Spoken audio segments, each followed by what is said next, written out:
Good morning. We're ready to talk about the work plan. So if you didn't see my goal setting, brainstorming, and last year reflection videos, go watch that. So for everybody else, we are here and today. Now that you've already reflected on the year, your child's reflected on the year, you need to pick a focus area. So whether it's behavior, whether it's academics, it's tardies, whatever it is, crying, emotional outbursts, whatever it is. Keep in mind, whatever your child has to say to you is infinitely more important than what you have to say. How many times has a parent been Googling great ways to have a birds and a bees conversation with my kid? Meanwhile, the kid is Googling how to tell my parent that I'm pregnant in an easy way. So you don't want to waste your time. You want to hear what they have to say so that you can figure out what guidance you need to give them. Next, this is their goal, not yours. This has nothing to do with you. This is something that they are going to self-identify as an area they want to work on. They're going to create the plan with all the action steps that belong to them. And then you are going to add one thing that you can do to help, and they are going to ask you for it. Next, do not allow your child to BS you during this time.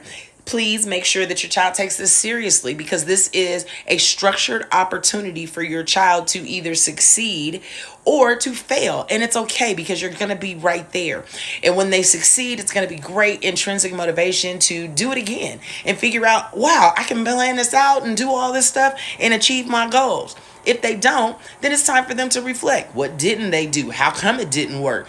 How can you do something different to get a different outcome?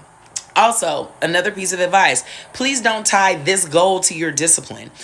Don't promise them cookies and cakes at the end and whatever trips that they want. This is their goal. We want this to be a natural consequence positive experience. And we also want it to be a natural consequence negative experience. You don't want there to be any drawbacks if they don't meet the goal. Last but not least, when we talk about the time duration, you want to make sure that you're going, most schools operate on a quarter system. Quarters are 9 weeks. So that usually goes from September to about Thanksgiving, Halloween, or August to about that time. It's 9 weeks exactly. That's absolutely perfect. 9 weeks gives you 2 weeks to formulate your goal and do this process. 5 weeks to actually work on the goal with 2 check-in points that you're going to actually schedule on there.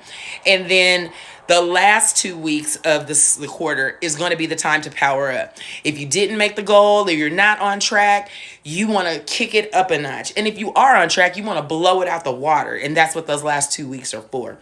Tonight, which is July 24th, 2023, I am doing a live and I'm going to go through all of these worksheets. I'm going to talk with you about it and I'm going to tie the goal setting into transitions. So if your kid's doing anything different or new this year, we're going to address their fears. We're going to talk about an action plan for that. And we are going to be ready for school because we need to be finished talking about that. We need to talk about what to do when we get there. Talk to you tomorrow or later tonight.